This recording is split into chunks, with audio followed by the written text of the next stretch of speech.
aqui as cartas, sorteei aleatoriamente e eu fiquei com 4 montes. Uma correção, não são 23 cartas, são 24 cartas para cada participante.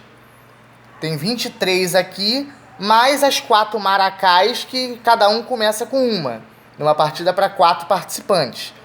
Numa partida para 2 participantes, cada um começa com 2. E numa partida para 3 participantes, o último a jogar vai ficar com 2. E os 2 primeiros fica cada um com uma.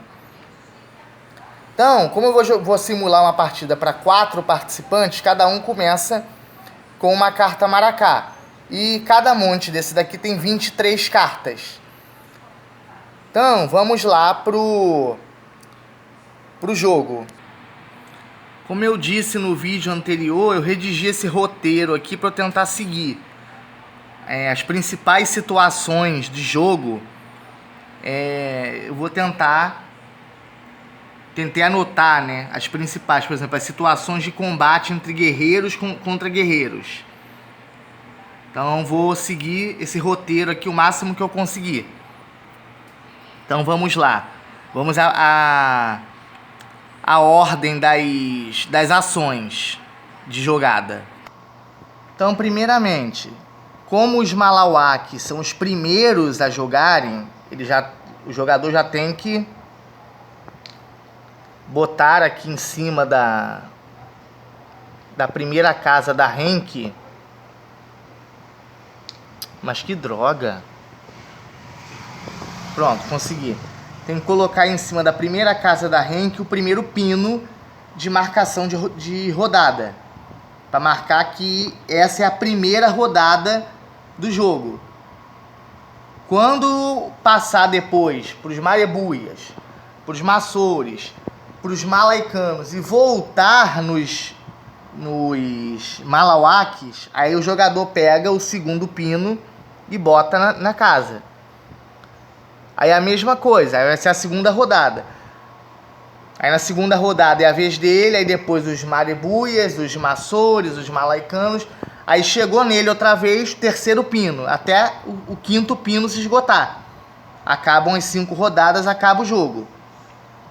Então, vamos às ações de jogada. A primeira ação do jogo seria aquela que eu ilustrei.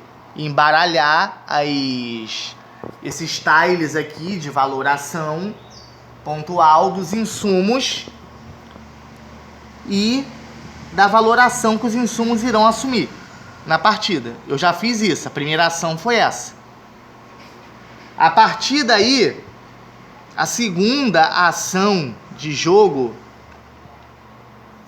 é o jogador, na vez dele, lançar os dados insumos. No caso aqui, eu vou jogar os 2. Eu vou usar o critério de dificuldade máxima. Mas eu posso usar um ou outro.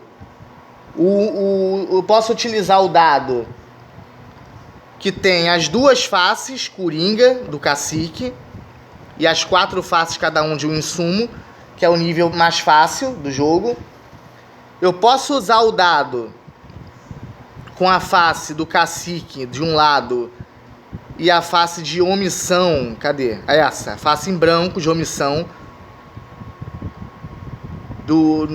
na outra face, né? No outro lado, que é o nível médio. Ou esse nível difícil que é conjurando os 2. Aí eu trago 6 novas possibilidades estratégicas. Eu vou jogando os 2 dados, utilizando os 2 dados para mostrar essas situações estratégicas. Algumas vezes eu já vou mostrar com o resultado obtido sem lançar os dados, que eu quero mostrar a diferenciação entre as situações. Então, a primeira ação é definir os valores pontuais dos insumos. A segunda ação é jogar esses dados. Então vamos lá, vamos ver qual é a situação que vai acontecer aqui.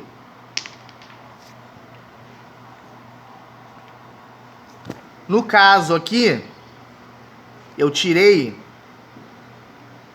o os insumos diferentes, frutas e ervas e caça e pesca. Só que uma coisa que eu esqueci de mencionar, eu faria essa ação aqui se eu não estivesse utilizando esse critério da pontuação para definir aonde o xamã feiticeiro está posicionado. Aqui no caso dos Malawakes, ele tirou o quê? Frutas e ervas e água potável.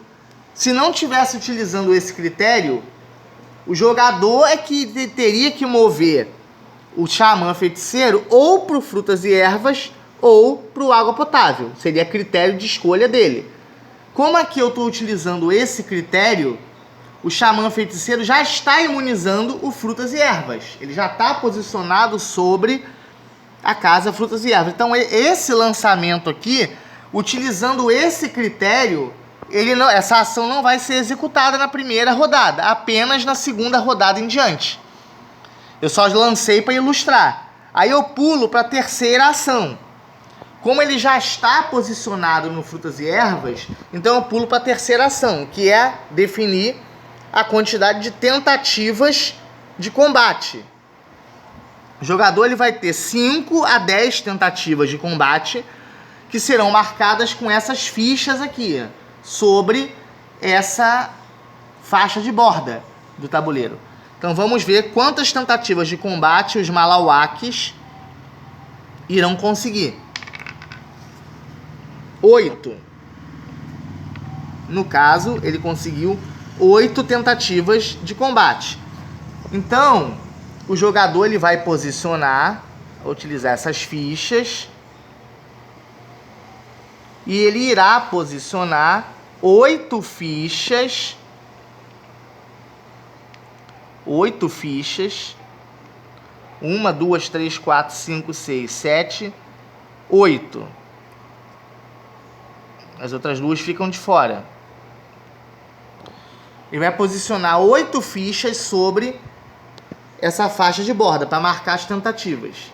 E ele vai utilizar esses peões, marcadores de combate, para marcar de onde o ataque vai estar partindo e para onde o ataque estará partindo. Só que, antes dele efetuar os combates, tem mais uma ação.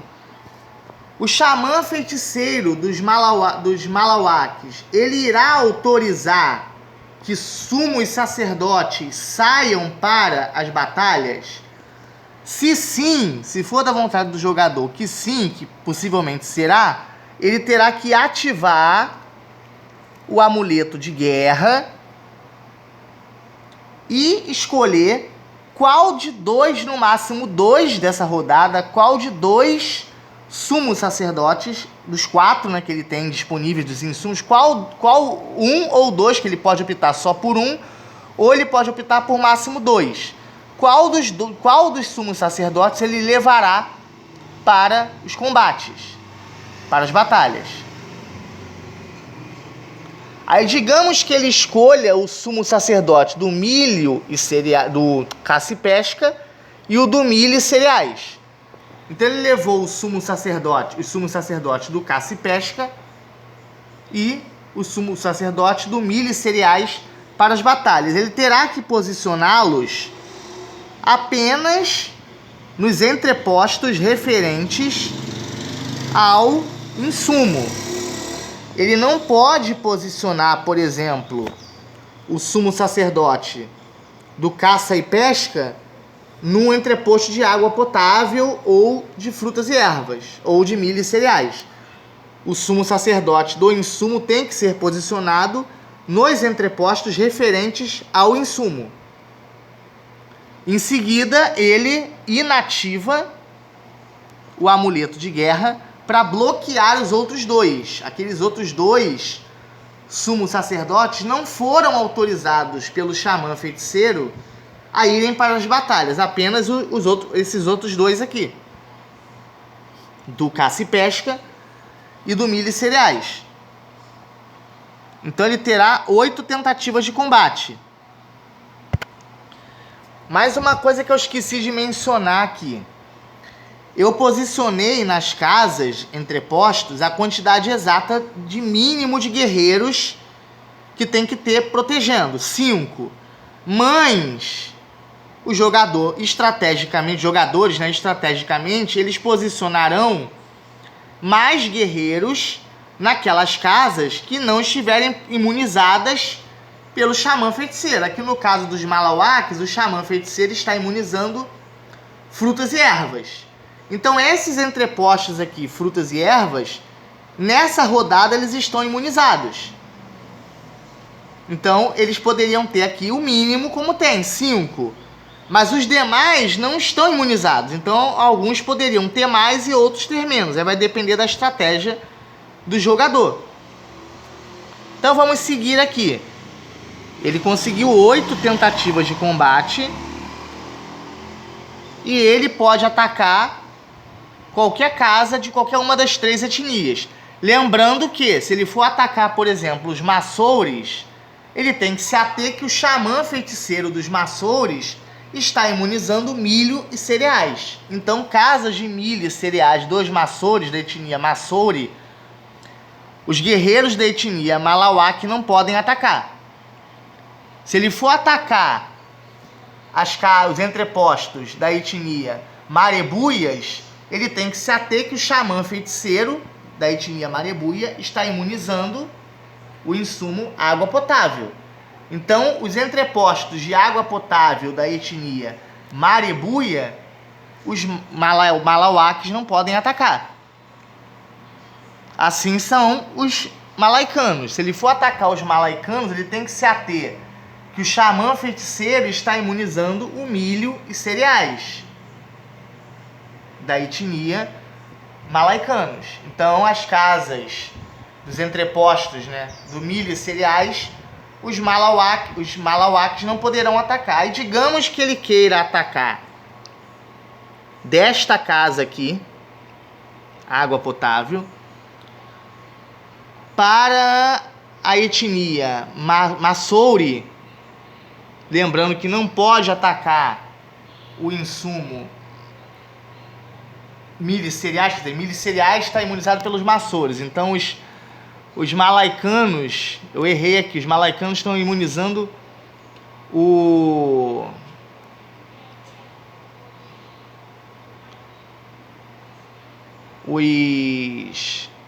caça-pesca. É o caça-pesca que o xamã feiticeiro está imunizando, dos malaicanos. A água potável é dos Marebuias. Aí ele quer atacar os Maçores, sendo que não pode atacar o insumo milho e cereais, que está imunizado pelo xamã feiticeiro. Mas ele pode atacar o caça-pesca. Então o ataque estará partindo desse entreposto aqui, água potável, para esse entreposto aqui, de caça e pesca dos Maçores. Aí o que vai acontecer? Os jogadores terão que utilizar essas cartas combate para atacar e para defender. Lembrando que as casas estão atacando e sendo atacadas, só tem guerreiros. Só possuem guerreiros nelas. Então, as cartas de cunho místico não poderão ser utilizadas nesse combate. Porque cartas de cunho místico são exclusivas para os clérigos. Zarabatanas, lanças, zarabatana e dardos, lanças e o maracá são destinadas aos clérigos. Então, vamos lá. Aí digamos que os Malawaks, os amarelos, o jogador da tribo Malawak, atacou com essa carta aqui, que está na vertical. E o jogador dos Maçores defendeu com essa carta que está na horizontal. Eu prefiro, uma observação, eu prefiro jogar assim. O jogador escolhe a carta que vai atacar, ele posiciona na vertical. O jogador que vai defender posiciona na horizontal e depois ambos revelam as suas cartas do resultado do combate. Eu prefiro assim. Pode ser jogado simultaneamente? Os jogadores escolhem, o jogador dos Malawaks, ele escolhe qual é a carta que ele vai atacar. Aí o jogador dos Maçores que vai defender escolhe qual é a carta que ele vai defender. E os dois jogam juntos, revelando já, né, botando já com a frente virada para cima, quais são as cartas. Pode ser feito assim? Pode. Eu não gosto. Por quê? Eu acho que, na minha opinião, protela. Porque o jogador que já tem mais habilidade, já tem uma certa agilidade, ele pode escolher de cara a carta e o outro vai ficar lá protelando, escolhendo. Aí aquele que já escolheu vai ficar pressionando. Anda, escolhe logo, joga logo. Eu não gosto de jogar sob pressão. Pode ser feito assim? Pode. E numa situação assim, como por exemplo essa daqui. A casa que está partindo o ataque só tem guerreiro. A casa que está sendo atacada, para onde está partindo o ataque, só tem guerreiros também. Então, numa situação dessa de pressão, anda, escolhe logo, joga logo. O cara pode puxar uma carta inválida. Ele ia puxar lá uma lança e atacar com lança. Pode nessa situação aqui? Não, porque a lança é exclusiva para os clérigos. Então tem toda uma situação também para utilizar a lança, utilizar a zarabatana, que eu vou explicar mais adiante. E que numa situação assim de jogar sob pressão, anda, escolhe logo, eu já escolhi minha carta, joga logo a sua, você demora muito, ai, que não sei o que. Esse tipo de coisa eu não gosto, esse tipo de pressão eu não gosto. O jogo requer estratégia, então é mais conveniente o jogador escolher a carta que ele vai usar e o jogador que vai defender também escolher e botarem ambos assim, sobre a mesa. E depois revela. Eu prefiro assim. Pode ser feito dessa outra forma? De revelarem juntos, simultaneamente? Pode. Não tem problema. Eu não gosto, eu prefiro essa situação aqui. Mas aí digamos que o jogador dos Malawaks atacou com essa carta. E a carta que ele atacou foi o Tacape, a arma Tacape, na força 4. A força de utilização 4. Guerreiros. Guerreiros contra guerreiros. Como está aqui no roteiro que eu escrevi. Situações de combates entre guerreiros e guerreiros. E a primeira situação aqui, a primeira situação de vitória. Armas diferentes e forças diferentes. Tacape na força 4. E o jogador defendeu utilizando a espada, que ele não sabia, a carta foi posta com o verso, então o jogador dos Maçores não sabia que carta era essa daqui, e ele atacou utilizando os Malawaks, atacou com o Tacape na força 4, e os Maçores defenderam com a espada na força 1. Então, 1 e 4. 4 menos 1, guerreiros contra guerreiros. O dado branco é dos guerreiros. O dado preto é quando a carta estiver sendo usada pelos clérigos. Então, é 4 menos 1, 3. Então, dessa casa aqui, que perdeu o ataque, saem 3 guerreiros. De volta lá para a caixinha dos Maçores. E uma dessas fichas aqui é removida. Porque o jogador tirou 8 tentativas de combate. Então agora só tem 7. Aí vem a questão. Ele pode continuar atacando aquela casa ali, partindo daqui, ou ele pode mudar o ataque de outra casa.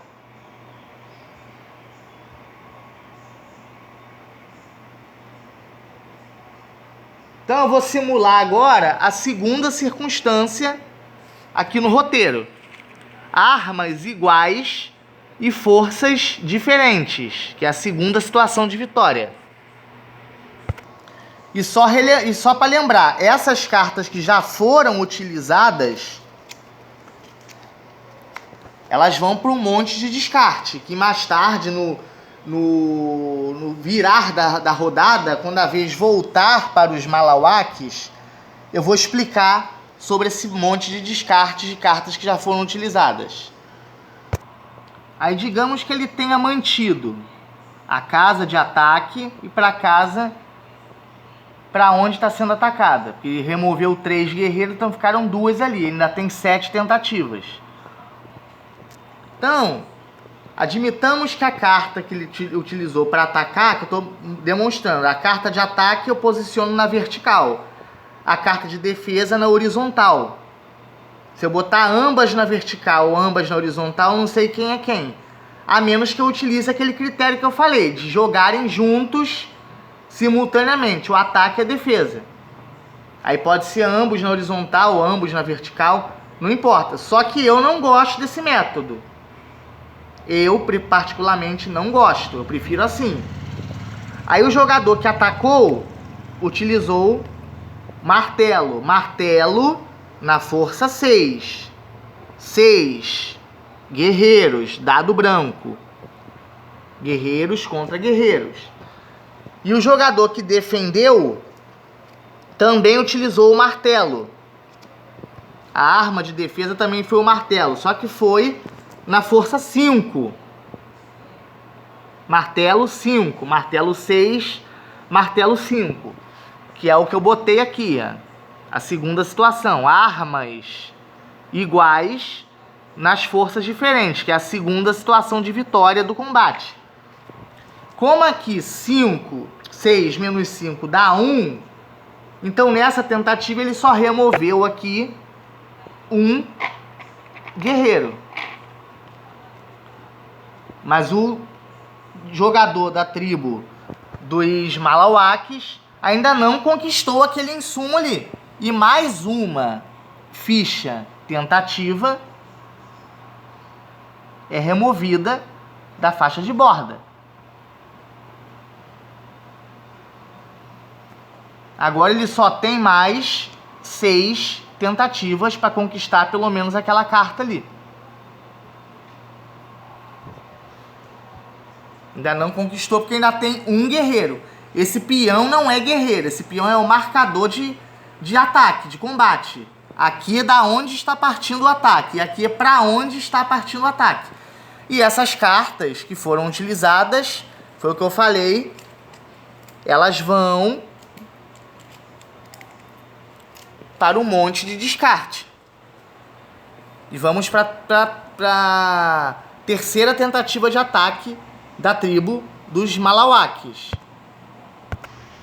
Então, digamos que ele tenha mantido a casa, ele está dando sorte, né? O jogador dos Malawakes está dando sorte que ele está conseguindo vencer os combates. Já teve até agora só 2 tentativas e ele ganhou as 2. Então agora ele não conquistou ainda aquela carta ali, ainda tem um guerreiro protegendo. Aí ele ataca com essa carta aqui. Flechas na força 6. Flechas na força 6. E os maçores defendem com o tacape na força 6. Opa, a força foi igual. Flechas na força 6 e tacape na força 6. É uma situação de empate parcial. Foi o que eu coloquei aqui. Ó. Armas diferentes e forças iguais. Armas diferentes e forças iguais. As armas são diferentes. A arma de ataque foram as flechas e a arma de defesa foram os tacapes. Mas as forças de utilização foram iguais. 6 e 6. Aí o que acontece nessa situação aqui? Aí eu desempato pelos potenciais destrutivos das armas. Que no caso são esses números aqui, com o sinal de adição, no canto superior direito da carta. As flechas têm potencial destrutivo na força 2, no valor 2. porque elas podem ser utilizadas tanto a curta distância quanto a longa distância. Mas o TACAP tem potencial destrutivo na força máxima, que é o 6. Porque além dele bater, ele também perfura e ele também rasga. Então ele causa mais danos. Então o potencial de dano, o potencial destrutivo do TACAP é maior do que o das flechas. Então eu subtraio, as forças foram iguais, então eu subtraio 6 do potencial destrutivo do 2 do potencial destrutivo. Como aqui no caso foi a defesa que ganhou, o TACAP foi defesa. Estava assim. Foi isso aqui que foi feito. A arma que foi atacada foi as flechas. Que sendo usada para o ataque foram as flechas. A arma que foi usada para defesa foram os TACAPs. Então é o 6 menos 2. Então no caso aqui, o jogador da tribo dos Malawakes, eles retiram 2 guerreiros que eles perderam o combate.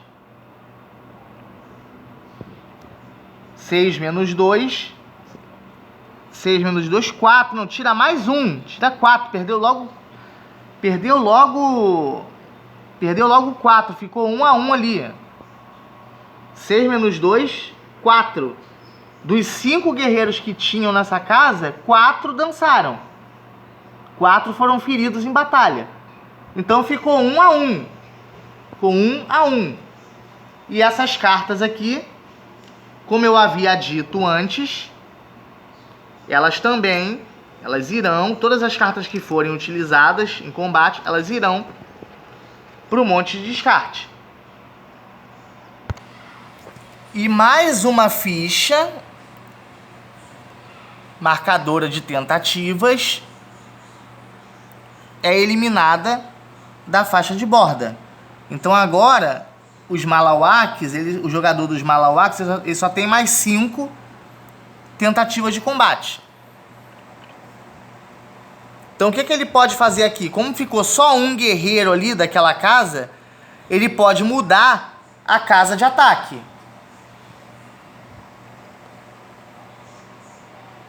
Aí ele desloca esse peão daqui e ataca dessa casa aqui. Não vou botar nessa aqui não, porque aqui está o clérigo, então eu vou explicar depois isso. Aí ele bota a casa de ataque agora, o entreposto que está partindo o ataque é esse entreposto aqui do caça e pesca. Uma coisa que eu esqueci de mencionar quando eu posicionei esses clérigos. Aonde eles estão aqui, aonde está o nome dos insumos, eu não posso posicionar os guerreiros. Eu não posso esconder o nome do insumo a qual a carta se refere. Porém, o clérigo, ele, como o sumo sacerdote, ele só pode ocupar a carta relacionada ao insumo dele, então eu posso colocar o sumo sacerdote naquela área ali.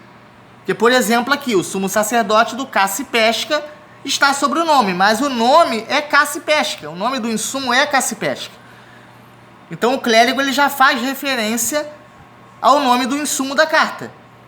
Então ele pode ocupar aquela área ali. Os guerreiros aqui não podem. Os guerreiros têm que ocupar apenas as imagens. E os nomes ficarem livres, para os jogadores poderem identificar de qual insumo é aquela carta. Se os nomes ficarem encobertos também junto com as imagens, o jogador não tem como saber. Agora, como o clérigo só pode ocupar, no caso o sumo sacerdote, ele só pode ocupar os entrepostos do seu próprio insumo, então não tem problema. Por isso que aqui eu coloquei em cima do nome. Aí digamos que a casa, mas voltando aqui ao combate dos guerreiros, a casa de ataque agora seja essa daqui, seja esse entreposto caça e pesca.